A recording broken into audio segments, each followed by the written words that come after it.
So hello guys, welcome to our new video. आज हम बात करने वाले हैं West Indies versus India women's के बीच में खेले जाने वाले फर्स्ट ओडीआई के ड्रीम 11 प्रेडिक्शन की, जो कि खेला जाएगा रिलायंस स्टेडियम वडोदरा में। तो देखो, ये स्टेडियम अभी नया है, मतलब यहाँ पे मुकाबले हुए हैं, लेकिन अभी रिसेंटली कुछ ज्यादा मुकाबले हुए नहीं है और डोमेस्टिक में भी ज्यादा मुकाबले नहीं हुए हैं। तो पिच रिपोर्ट का अभी अपने को इतना ज्यादा कुछ मालूम है नहीं। तो उसके लिए है ना, जो ऑफिशियल पिच रिपोर्ट रहेगा ना, उसको उस पर ही हमको थोड़ा ज्यादा रिलाई करना पड़ेगा। तो उसके लिए थोड़ा टेलीग्राम आज के लिए इंपॉर्टेंट हो जाएगा, ठीक है।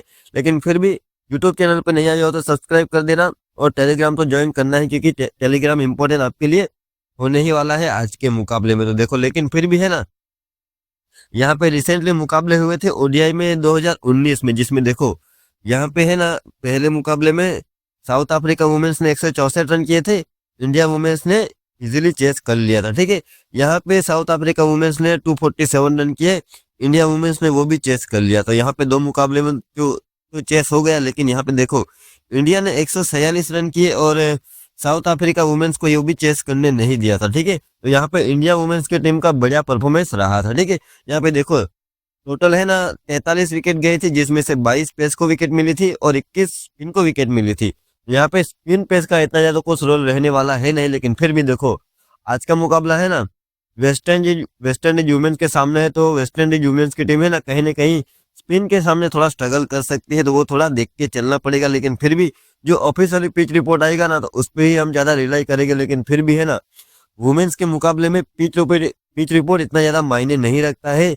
जो अच्छे प्लेयर रहते हैं वो अच्छे ज्यादातर परफॉर्मेंस करके ही जाते हैं, ठीक है। तो देखो, यहाँ से वेन्यू से मोस्ट रन्स की बात करें तो देखो, हरमनप्रीत कौर ने 7 इनिंग में 159 रन किए हैं, 26 की एवरेज है। उसके अलावा स्मृति मंदाना की बढ़िया 43 की एवरेज है, 3 मुकाबले में 2 अर्धशतक किए। उसके अलावा जेमिमा रोड्रिग्स 5 में 119, दीप्ति शर्मा 5 में 89 और डियांड्रा डॉटिन ने 2 मुकाबले में 26 रन किए हैं। तो यहाँ पे है ना, आपको स्मृति मंदाना का एक अच्छा परफॉर्मेंस देखने को मिलेगा ये वैल्यू पे। उसके अलावा हरमनप्रीत कौर ने डिसेंट सा परफॉर्मेंस करके दिया है।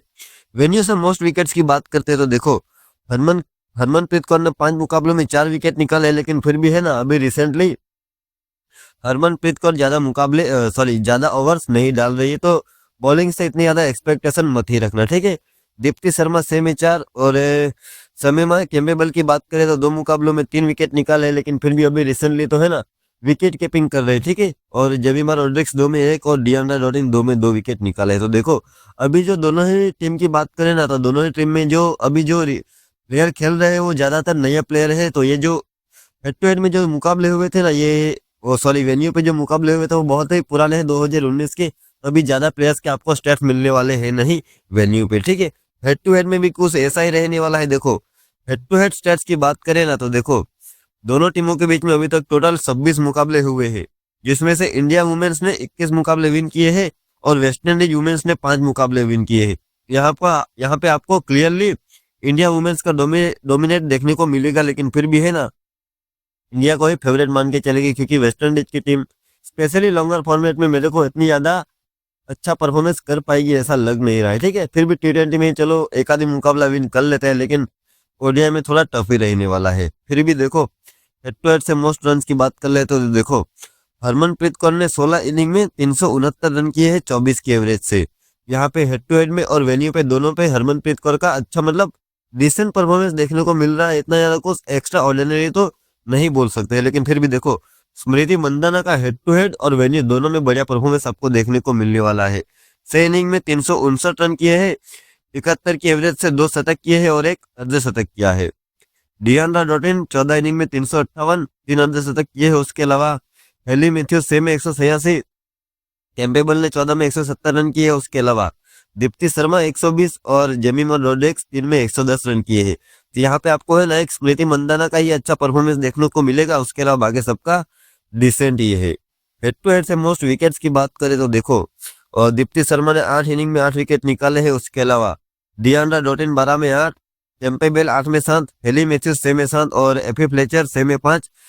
लेने की बात करें तो 4 में 3, हरमनप्रीत कौर 8 में 3 और समय में कॉर्नेल की बात करें तो 2 मुकाबले में 2 विकेट निकाले हैं। तो यहाँ से है ना, दीप्ति शर्मा का एक आपको डिसेंट देखने को मिलेगा। उसके अलावा आगे सबका एवरेज ही है, जिसका भी आप रीड करना चाहो रीड कर ही सकते हो, ठीक है।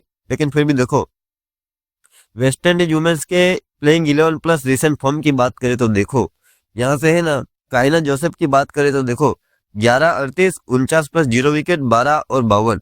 यहाँ पे 3 इनिंग आपको अच्छी देखने को मिलेगी, लेकिन फिर भी है ना, मेरे को काइना जोसेफ पे इतना ज्यादा कॉन्फिडेंस नहीं आता है कभी भी। और कभी भी है ना, ये डू और डाई वाली प्लेयर रहती है, अगर चलेगी तो आपको अच्छे खासे पॉइंट देके जाएगी, और अगर नहीं चलेगी तो सिंगल डिजिट में ही आउट हो सकती है। तो ये थोड़ा रिस्की प्लेयर बन जाती है, लेकिन फिर भी आपको अगर लेना है तो हम बाद में बात कर ही लेंगे, ठीक है। हेली मैथ्यूज की बात करें तो देखो 22 प्लस 0 विकेट, यहाँ पे 85 नाबाद प्लस 2 विकेट, और यहाँ पे 1 प्लस 0 विकेट। तो देखो दो मुकाबलों में, एक मुकाबले में आपको अच्छा परफॉर्मेंस किया था, और वहां पे भी है ना ड्रीम टीम के कप्तान बन के निकली थी। तो अगर परफॉर्मेंस आएगा तो बढ़िया ही परफॉर्मेंस आएगा, और ज्यादातर हेली मैथ्यूज का आपको या तो बैटिंग से या तो बॉलिंग से परफॉर्मेंस देखने को मिल ही जाएगा। समय में कैंपेबल की बात करें तो देखो 17 है, 29 नाबाद है, 13, 3, 5 और 21। इतना ज्यादा कुछ अच्छा परफॉर्मेंस रहा है नहीं, और देखो लेने का ज्यादा कोई मतलब है नहीं, क्योंकि विकेट कीपिंग सेक्शन से आपको अच्छे प्लेयर मिलने वाले हैं, तो कैंपेबल को ड्रॉप करके ही चल सकते हो। लेकिन देखो फिर भी रिसेंटली अभी है ना, बैटिंग में बहुत ज्यादा इंप्रूवमेंट आई है, तो जेल वगैरह में ट्राई कर लेना, ठीक है। डियान्ड्रा डॉर्टन की बात करें तो देखो 25 plus 1 wicket, 2 wicket, 52 plus 1 wicket, 1 wicket, 2 wicket. तो देखो डियान्ड्रा डॉर्टन ने है ना रिसेंटली बॉलिंग से बहुत ही बढ़िया परफॉर्मेंस करके दिया है, ठीक है। और बैटिंग से तो परफॉर्मेंस आ ही जाएगा, तो ओडीआई में तो है ना डियान्ड्रा डॉर्टन आपके लिए मस्ट ही रहने वाली है स्मॉल लीग की टीम में, ठीक है। और प्लेयर भी बढ़िया है, बैटिंग बॉलिंग दोनों से आपको परफॉर्मेंस करके देगी। हेनरी की बात करें तो देखो अभी तक है ना, लास्ट मुकाबले को छोड़ देना तो उसके अलावा इतना कुछ खास परफॉर्मेंस नहीं किया था, लेकिन लास्ट मुकाबले में है ना यहाँ पे 43 प्लस 1 विकेट निकाली थी। ये 2 विकेट नहीं थी, यहाँ पे सिंगल ही मतलब 0 विकेट थी, ठीक है। तो यहाँ पे देखो फिनेल हेनरी ने लास्ट मैच में बढ़िया परफॉर्मेंस किया था, और देखो बैटिंग बॉलिंग दोनों से परफॉर्मेंस करके देगी। और एक जो प्लस पॉइंट निकल के आता है ना चिरेल हेनरी का, वो रहेगा है ना, वो ज्यादातर कैचिंग पोजीशन में रहती है, तो एक दो कैच भी निकाल लिए और एक आधी विकेट निकाल ली, 15-20 रन कर दिए, तो आपके लिए इजीली आपकी टीम में रहनी चाहिए, ठीक है। जायदा जेम्स की बात करें तो देखो प्लेयर बढ़िया है, अंडर 90 वगैरह में बढ़िया परफॉर्मेंस किया था, लेकिन अभी तक है ना इंटरनेशनली इतना ज्यादा कुछ खास परफॉर्मेंस आया नहीं है, और इतना ज्यादा मौका भी नहीं मिल रहा है। लेकिन अगर मौका मिलता है तो देखो ये भी आपको है ना ऑलराउंड परफॉर्मेंस करके देगी, बैटिंग बॉलिंग दोनों से, लेकिन ज्यादा रोल है ना बॉलिंग से ही रहने वाला है, ठीक है।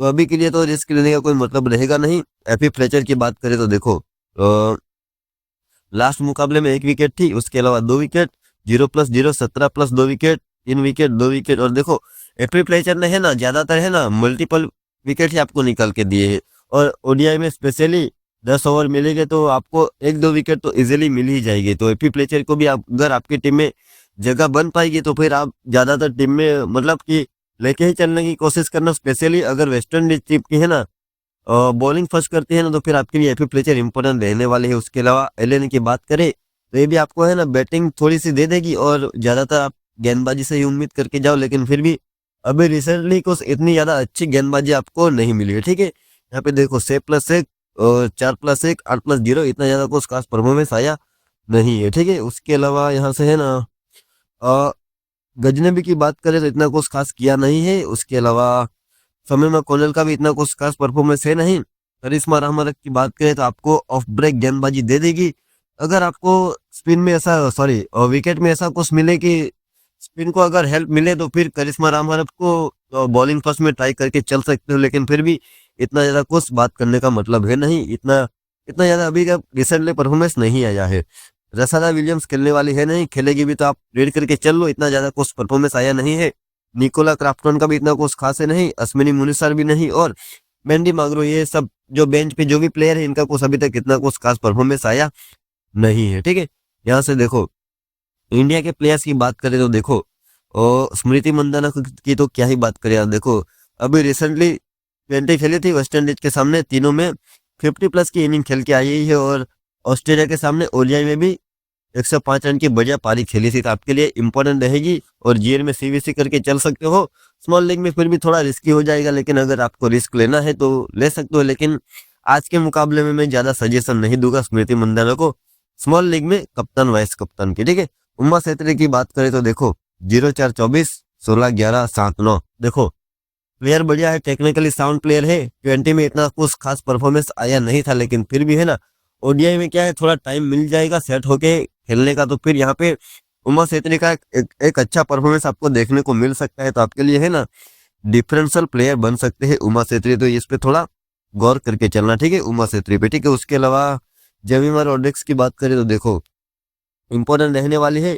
20 में भी बढ़िया परफॉर्मेंस करके आई है, 2 इनिंग में 39, 73 और 13, ये 3 इनिंग में बढ़िया परफॉर्मेंस करके आई है। उसके अलावा बीबीएल में भी आपको डिसेंट सा परफॉर्मेंस करके दिया था, तो आपके लिए स्मॉल लीग में तो ये स्पेशली इंपॉर्टेंट रहने ही वाली है। उसके अलावा हरमनप्रीत कौर की बात करें तो देखो पहला मुकाबला खेली थी उसमें 13 नाबाद किए थे, उसके अलावा 2 मैच में इंजर्ड गई थी। तो अगर खेलती है तो फिर आपके लिए तब बात कर लेंगे टीम मेकिंग के टाइम पे आफ्टर टॉस, ठीक है। अभी बात करने का ज्यादा कोई मतलब है नहीं, उसमें है ना थोड़ी सिचुएशन देखनी पड़ेगी, कंडीशन देखनी पड़ेगी, क्या विकेट रहने वाला है, उसके अकॉर्डिंग हम हरमनप्रीत कौर का सिलेक्शन करेंगे। उसके अलावा ऋचा घोष की बात करें तो लास्ट मुकाबले में बहुत ही बढ़िया 18 गेंद में 54 रन की बढ़िया पारी खेल के आ रही है। और उसके अलावा भी है ना यहाँ पे वेस्ट इंडीज के सामने तीनों इनिंग में बढ़िया परफॉर्मेंस किया था 20 में, तो आपके लिए इंपॉर्टेंट रहेगी, फॉर्म भी बढ़िया चल रहा है, ठीक है। दीप्ति शर्मा की बात करें तो देखो 1 विकेट 17+0 2 विकेट, तो है ना। और 20 में इतना ज्यादा कुछ अच्छा परफॉर्मेंस आपको देखने को नहीं मिला था, लेकिन फिर भी है ना दीप्ति शर्मा का ये ओडीआई सीरीज में अच्छा परफॉर्मेंस आ सकता है। 3 मुकाबले में मेरे को लगता है ना प्लेयर ऑफ द सीरीज भी निकल सकती है दीप्ति शर्मा, तो थोड़ा गौर से देखना, ठीक है। कप्तान वाइस कप्तान का बेस्ट ऑप्शन रहने वाला है आपके लिए जेल में और स्मॉल लीग में भी, ठीक है। उसके अलावा मीनू मानी की बात करें तो देखो ये मीनू मानी का है ना अभी की ये प्लेइंग 11 है ना फिक्स नहीं है, इसमें चेंजेस होने वाले हैं, लेकिन ये मैंने मेरी प्लेइंग 11 रखी है। लेकिन मीनू मानी के प्लेस पे है ना वो अपनी एक ये रिया मिश्रा लेग स्पिनर है ना वो भी खेल सकती है, तो वो थोड़ा देख के चलना। लेकिन है ना मीनू मानी का आपको है ना बैटिंग से भी कुछ ना कुछ करके दे सकती है, तो इसीलिए मैंने अभी के लिए मीनू मानी को रखा है। आपको ऑफ ब्रेक गेंदबाजी भी दे देगी और रिसेंटली फॉर्म भी डिसेंट है, इतना ज्यादा कुछ खास है नहीं।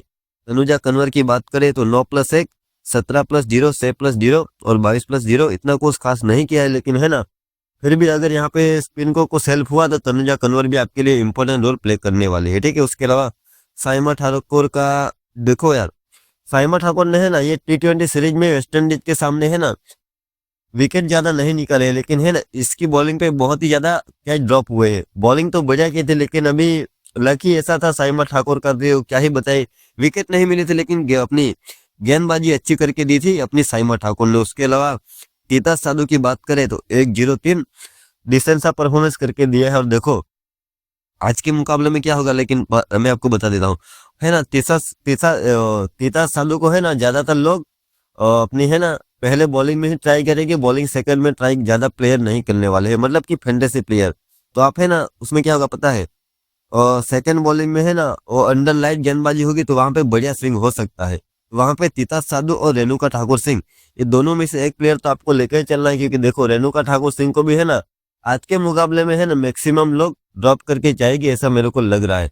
तो ये दोनों प्लेयर में से किसी पे है ना रिस्क लेके बॉलिंग सेकंड में ट्राई करेगी, बढ़िया वाला काम बनने वाला है आज के मुकाबले में, ठीक है। उसके अलावा देखो यहाँ से तेजल हसबेंड की बात करें ना तो इतना कुछ खास किया नहीं था, मतलब डिसेंट सा परफॉर्मेंस किया है, लेकिन वो है ना डोमेस्टिक लेवल पे किया है। लेकिन सॉरी ऑस्ट्रेलिया ए के सामने बढ़िया परफॉर्मेंस किया था इसने, तो ये प्लेयर भी अगर खेलती है ना तो फिर हम बात कर ही लेंगे आफ्टर टॉस, अभी बात करने का कोई मतलब है नहीं।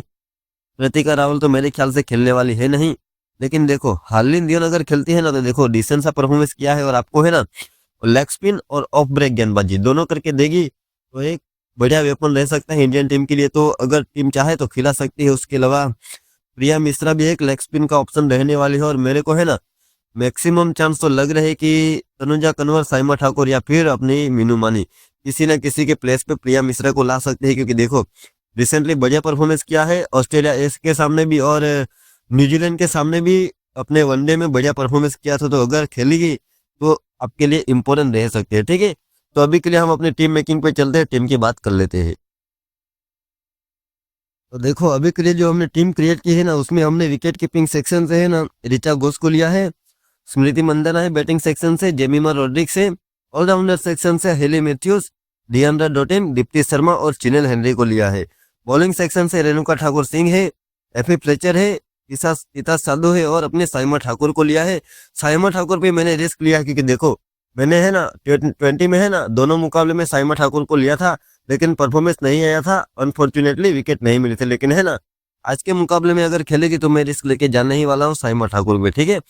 और कप्तानी वाइस कप्तानी की बात करें तो देखो दीप्ति शर्मा को की है, लेकिन है ना आप डियांड्रा डॉर्डन को भी कर सकते हो, उसके अलावा अपनी स्मृति मंदाना भी ऑप्शन रहने वाली है, ठीक है। तो ये 3-4 प्लेयर है, इन्हीं में से किसी न किसी को हम कप्तान वाइस कप्तान करके जाने वाले हैं, ठीक है। लेकिन आज के मुकाबले में है ना अपने को बहुत ज्यादा डिफरेंशियल प्लेयर भी मिलने वाले हैं, वो हमको आफ्टर टॉस ही पता चलेगा, पिच रिपोर्ट देखने के बाद और प्लेइंग 11 देखने के बाद, ठीक है। उसके लिए टेलीग्राम पे जुड़ना मत भूलिएगा, बहुत ही ज्यादा इंपॉर्टेंट रहने वाला है टेलीग्राम चैनल, ठीक है। तो वीडियो अगर आपको अच्छा लगा तो वीडियो को लाइक करके शेयर करके सब्सक्राइब करके बेल आइकन को प्रेस करना मत भूलिएगा। तो thank you for watching video, मिलते हैं अगले नेक्स्ट वीडियो में।